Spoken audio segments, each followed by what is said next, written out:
Hello, everyone. Thank you so much for joining us. My name is David Imamura. I'm the chair of the New York State Independent Redistricting Commission, and I want to thank you all so much for joining us today.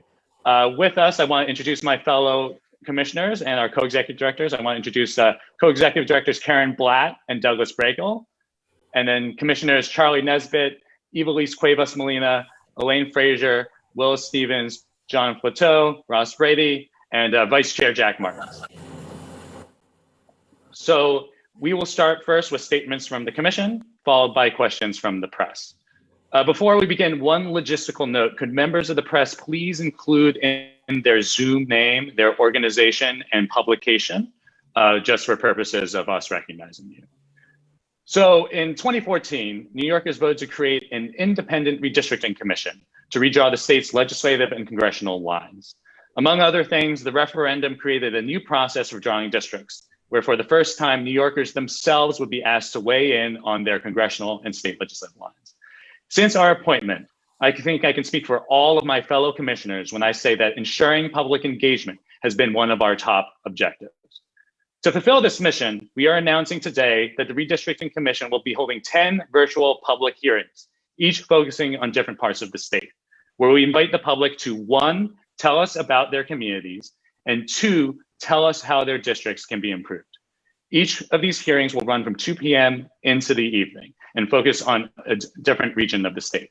These hearings are in chronological order.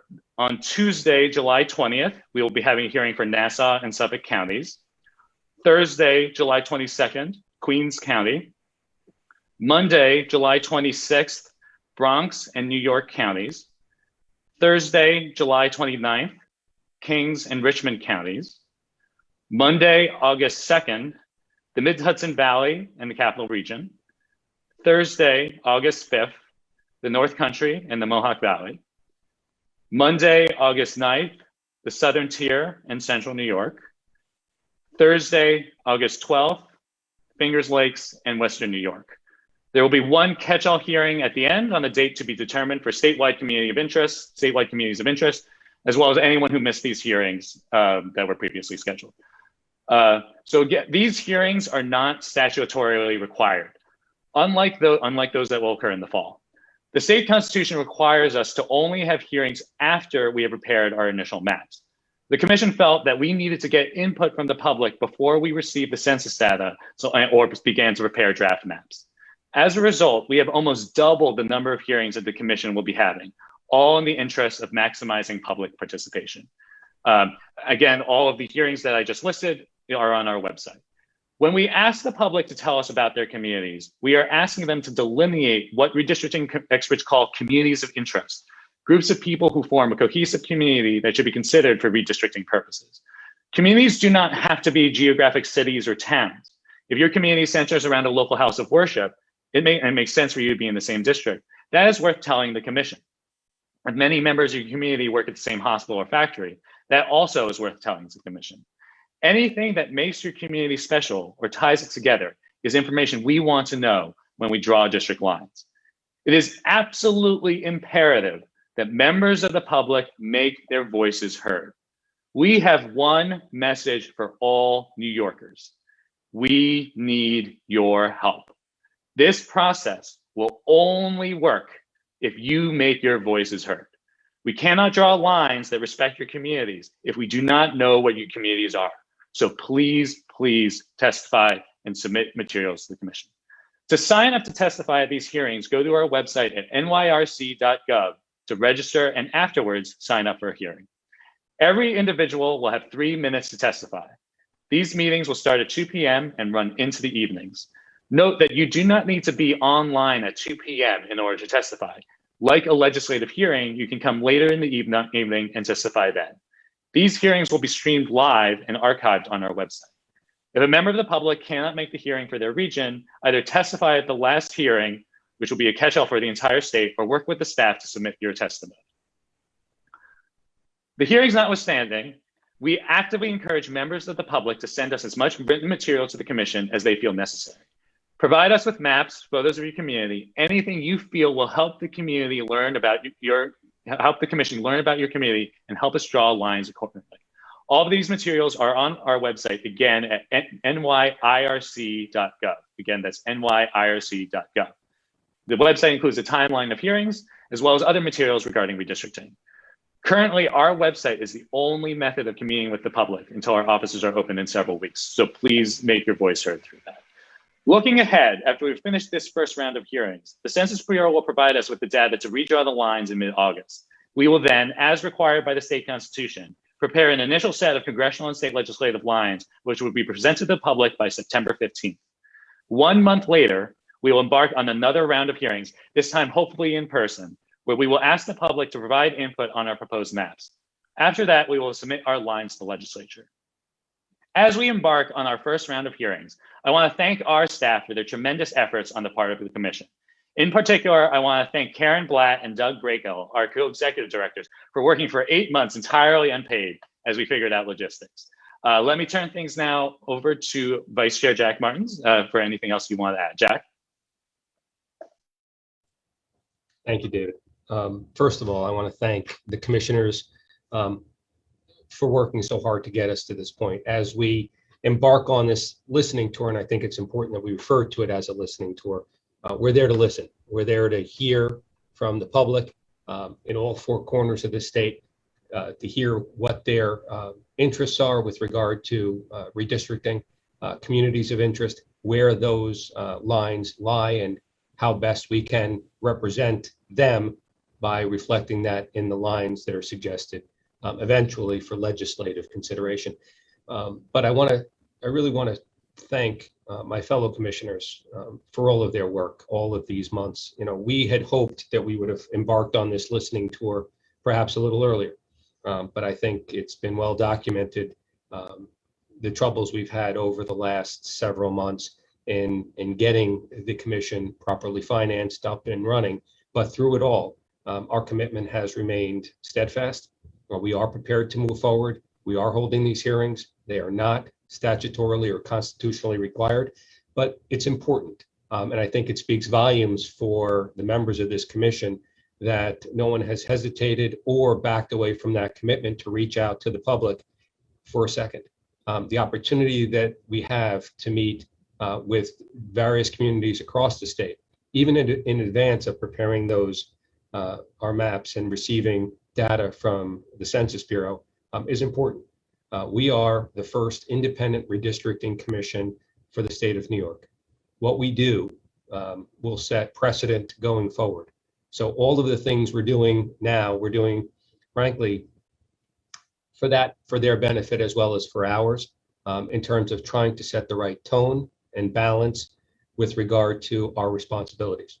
And if you look across the membership of this commission, I think you can see it's well reflected of the importance of honesty, integrity, and bipartisanship when it comes to actually listening and then hopefully executing on what we hear and preparing the best lines possible. I'm looking forward to this challenge, and I'm looking forward to working with all of you. To the staff, not only to Doug, but to Karen and to the entire staff, and as we continue to add staff over the next several weeks, that is the challenge. This is something that we expected that would be done over the course of a couple of years. We're doing it over the course of several months, and it's going to take a lot of work on all of our parts. And I just want to make sure that as we embark on this listening tour, that the public understands exactly what we're doing. There is nothing more important that is placed before them. So this is how important this process is. I'm proud of this group. I'm looking forward to working with us. And it is a fairly robust and aggressive timeline. You'll see that we're holding hearings many times, twice or more per week, but we are committed to getting it done. And again, I want to thank the commissioners and the staff for putting us in this position, and looking forward to working with everyone. David, back to you. Thank you, Jack. I wanted to bump things over to our co-executive directors for anything else we may have missed. Karen and Doug, is there anything else you wanted to weigh in on? Well, first of all, we didn't do it alone. We had a lot of help from the assembly staff. So thank you to them for their help with getting the website up and running. Also, we're going to have office space, I believe, in August. So that's progress as well. There will be 2 offices, one downstate, one upstate. The downstate office will be at 250 Broadway. And Doug, you want to announce your address? Sure. The Albany office will be in 302A Washington Ave in Albany.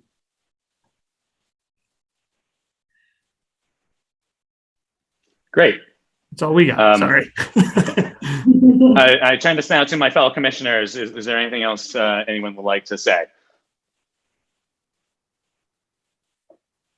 Commissioner Flatow, Commissioner Brady, you, yes. Just one, I want to thank everyone for tuning into this, and looking forward to a very transparent, wonderful opening learning experience, and applying everything we did to drawing the lines for the future of our state. For purposes of the record, when this is recording, might you repeat the first date and the instructions for the website again, just for purposes of the record? Yes, so the website is nyirc.gov, and the first hearing will be on Tuesday, July 20th for Nassau and Suffolk counties. And then the next hearing next week will be Thursday, July 22nd for Queens County. Wonderful. Thank you so much. Yeah. And Commissioner Flatow, you wanted to speak. Yes, I too want to thank my brother and sister commissioners and the staff in the legislature.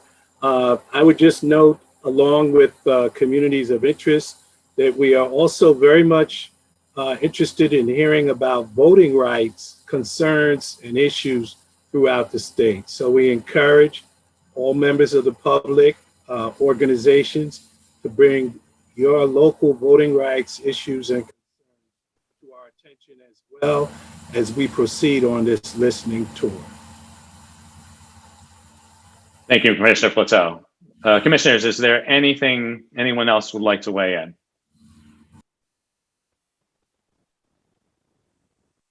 All right, so we are apparently having a tech issue. Has that been resolved before we open up the webinar? Okay. Miranda, Jamie, is it resolved?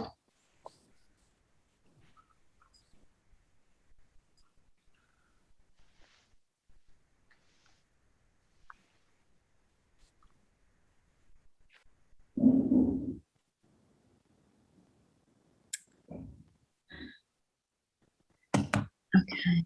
It looks like we're not. Okay, it looks like we are good. So Okay. we now open this up to questions. So if members of the press would like to weigh in. I'm sorry, ask questions, please. First, we have Bill Mahoney. You can speak now.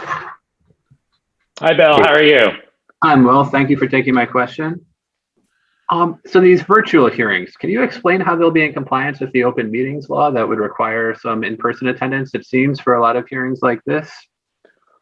So my understanding is from the assembly is that currently, since we are not going to be taking any actual action at these hearings, they do not have to comply with the open meetings law.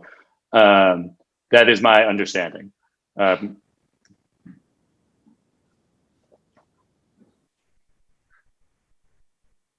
And if I can just chime in for a second, Bill, thanks for the question. It's a listening tour. We're there to listen. We're there to give the public an opportunity to give us some insight. We certainly don't expect to have an insight into all four corners of the state. We will not be taking votes. We will not be participating other than listening, taking notes, and then applying that as we move forward. But I think it's important that we contextualize it that way.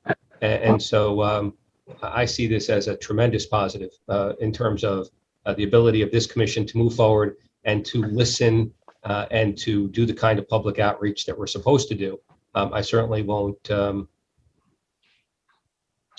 agree that we're doing anything that would otherwise be frankly inappropriate. So I do expect that we will have a great opportunity to listen to the public, to communities of interest across the state, and we will apply that in our efforts moving forward, and certainly with regard to the maps that are eventually proposed. So thank you.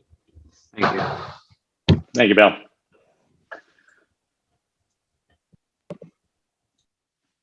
Who is our next Next we have person? Kate Lisa. And if press could just put their organization in the title, that would be really helpful. Thank you. Hey guys, can you Hi, hear Kate. me okay? Yes, we can hear you. Thanks for taking my questions. So first I just wanted to clarify. So these hearings, are they, these initial ones, these are virtual or they're in person? They are all virtual. Given the state of the pandemic and given, that we wanted to maximize participation, we decided to make these virtual hearings. So hopefully, pandemic willing, our second round of hearings in October will be in person, but this initial round will be virtual. And at the second round of hearings, like is that the locations will be determined if they will be in person in the fall? So those locations are delineated in the state constitution. Our hearing, the regions that we are using for this first round of hearings generally mirror that. We actually added several hearings. For example, the North Country is not listed in the state constitution. Those hearings the locations are identified in the state constitution. Vice Chair Martins, I don't know if you want to weigh in. Okay. Okay, and then the last, thank you so much. And then the other thing I wanted to know is, so why the extra hearings? I mean, you guys obviously have struggled with the funding and the slow start for so many different reasons. Is this because of that? Will this help your work and the hurdles that you've had to get over? Well, I would say that this is something that we agreed to, I would say, in January to have a second round of hearings. I think that the idea of drawing lines without getting input from the public, which is the current statutory scheme, was not something that the commission was okay with. We wanted to get input from the public before we put pen to paper and started drawing lines. So even before all of the obstacles that we faced, this was something that we were always committed to, maximizing public engagement. Jack, I don't know if you want to weigh in on this. I agree. So much of what we each agree this commission should stand for is maximizing public outreach, public input, and trying to reflect that input into the lines that are eventually proposed. You can't do that from our individual desks or from an office in Albany and an office in New York City. You have to go out into the state to do that. Ideally, Kate, we would have liked to have gone on a tour of the state in advance of receiving the census data in mid-August. But COVID and the other issues that you mentioned made that impossible. Thankfully, technology has allowed us the opportunity to hold these virtual hearings, and I hope that we will have a robust participation from across the state. And frankly, I'm looking forward to it. I'm looking forward to the opportunity to actually consider the different facets. It's a very diverse state, not only in terms of density, but demographics and socioeconomic background, and the opportunity for us as a commission to listen and to get some of that information, I think is extraordinarily important. And I'm hoping that by us doing this now, that we're setting also an expectation that this will be done in the future, because the idea that you can't do too much public outreach. You can probably at some point do too little, but too much doesn't exist. And so the opportunity for us to do that, I think, was important to all of us. And again, that's a testament to the people we have on this commission that are serving, and the willingness they have to sacrifice their own time and effort, although it's not statutorily or constitutionally required, their commitment to doing this and volunteering and putting their time there for the sake of making sure that we have the best possible lines proposed when we present to the legislature. Great. Thank you guys so much. Thank you, Kate. Could we get our next questioner? Next, we have Dan Clark. You are invited to speak. Hey, everybody. Can you hear me? Hi, Dan. How are Yes. you? We can hear you. Hi, I'm good. Dan Clark from PPS. Just a question for you guys. So at these virtual hearings, can you kind of give us some expectations of how the public is going to be able to testify? It's like over Zoom. So is it kind of like this format that we're doing right now? So I'm going to bounce this to our co-executive directors, Karen and Doug, to explain this.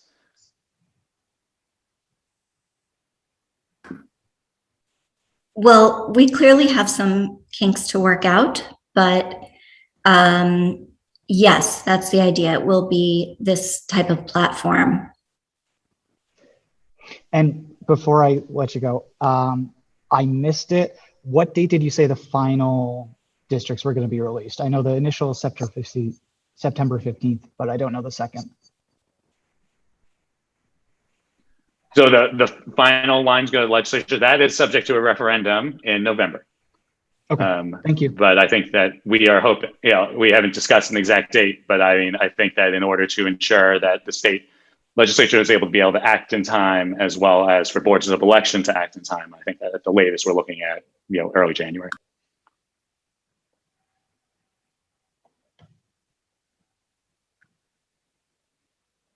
Dan, do you have any other questions? It appears we have lost Dan.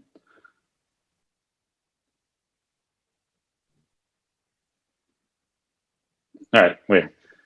Dan, you're on mute. I don't know if you have any more questions. I do not. Okay, thank you, Dan. Could we proceed to our next questioner, please? Next, we have Joshua Solomon. And if you could state your organization, thank you.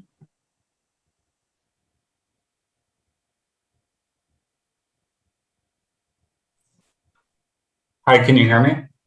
Hi, Joshua. We can hear you. Hey, Josh Solomon with the Times Union.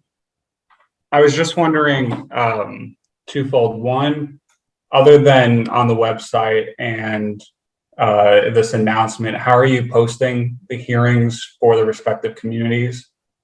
Are you reaching out to any community members? How are you getting folks to these hearings that you hope to hear from? And then two, on top of that, how would you define a successful hearing? Are you looking at a certain number of input? Are you looking for, what are you looking for from those hearings? You've talked about that they're essential, but how would you define success in them?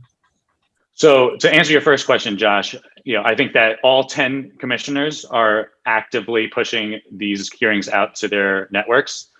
We, like Jack said, we represent all parts of the state, and we are actively promoting this. We'll be pushing this out via social media as well as our website.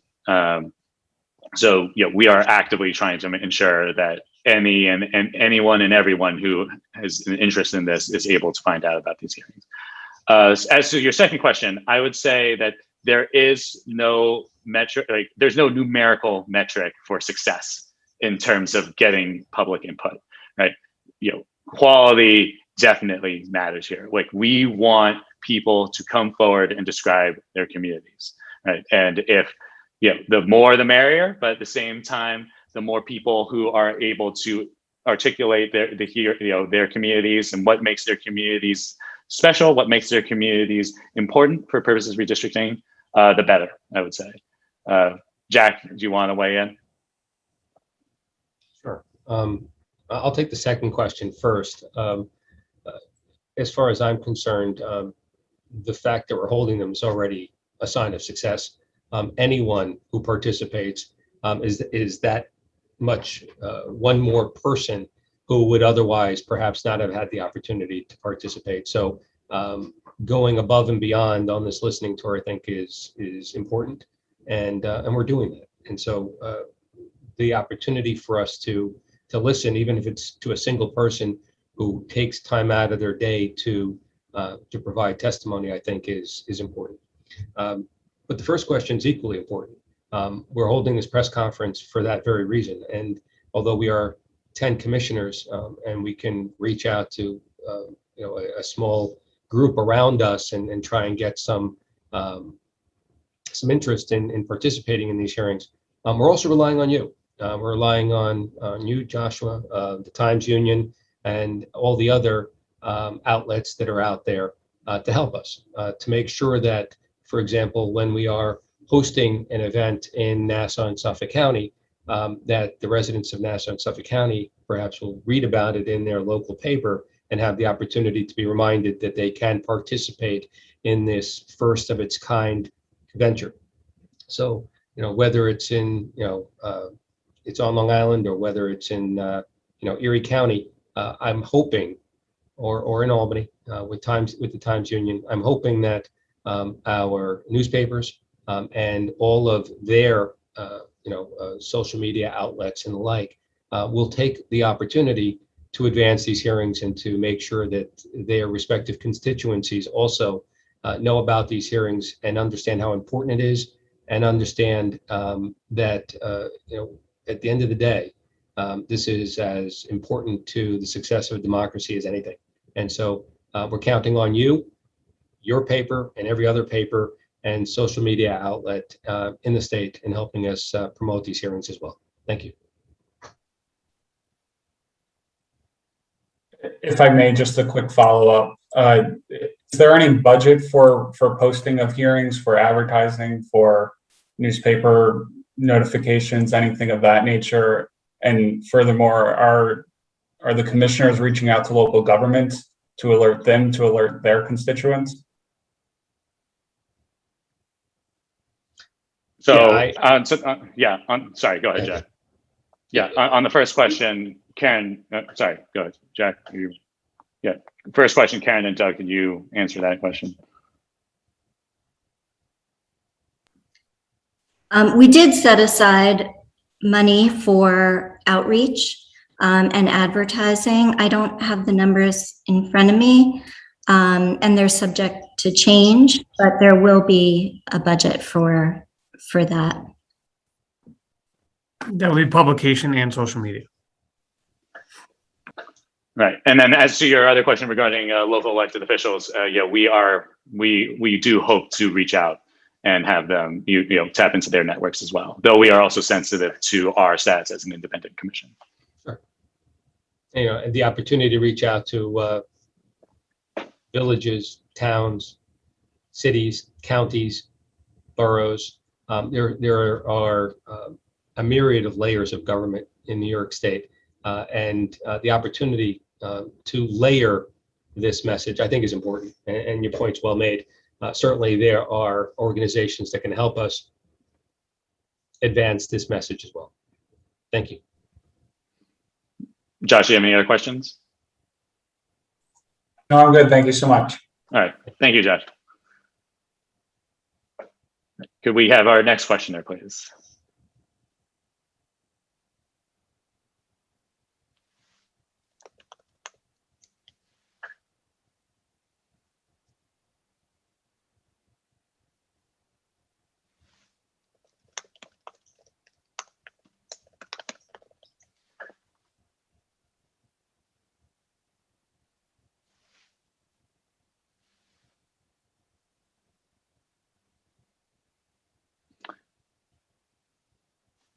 All right, do we have any additional questions? Great, now we have Elizabeth Ouyang. I'll let you speak now. Yep. No. Yep, Liz, can you hear us? Hi, Liz, how are you? You're on mute. Liz, can you hear us? We cannot hear you.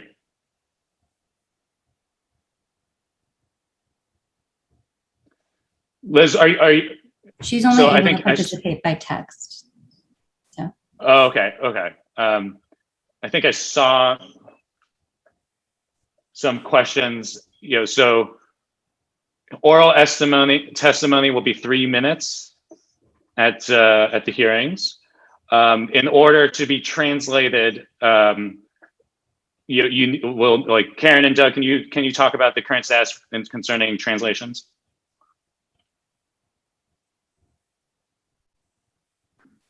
We're looking into, there will be translation services, and we are gonna look into a vendor for that.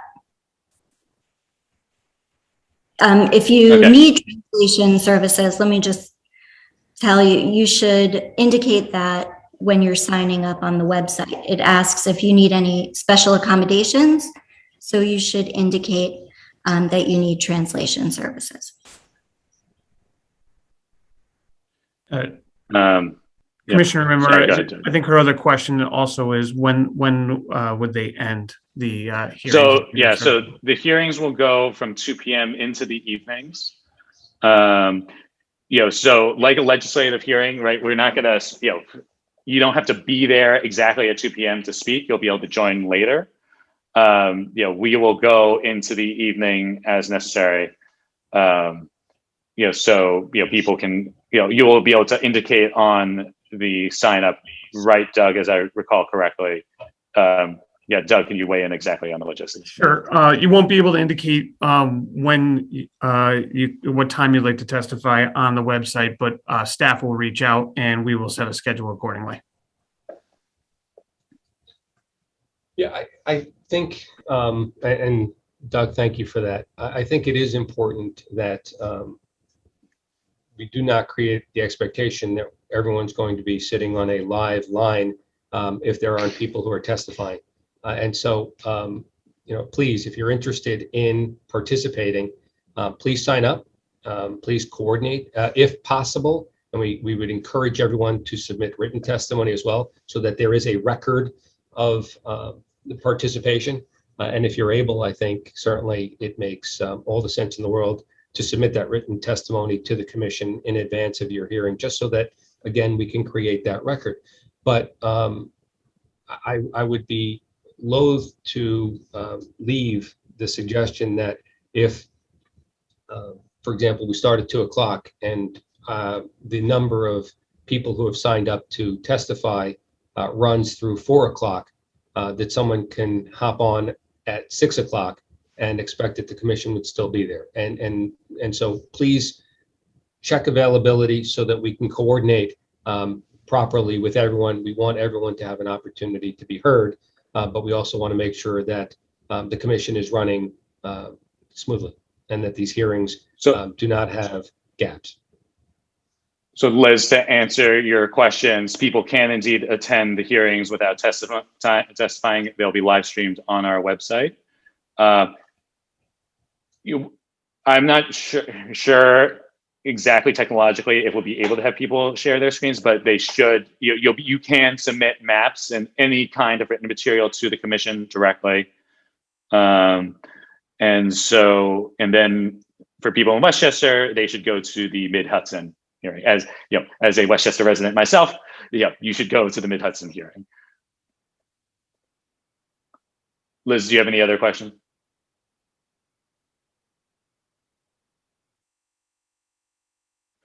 All right. Seeing none. Seeing none. Are there any other questions from from the press?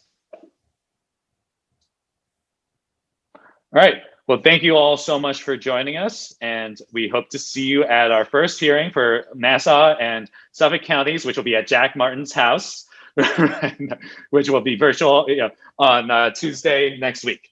So thank you all so much for joining us, and have a great day. Thank you. Yeah. All right.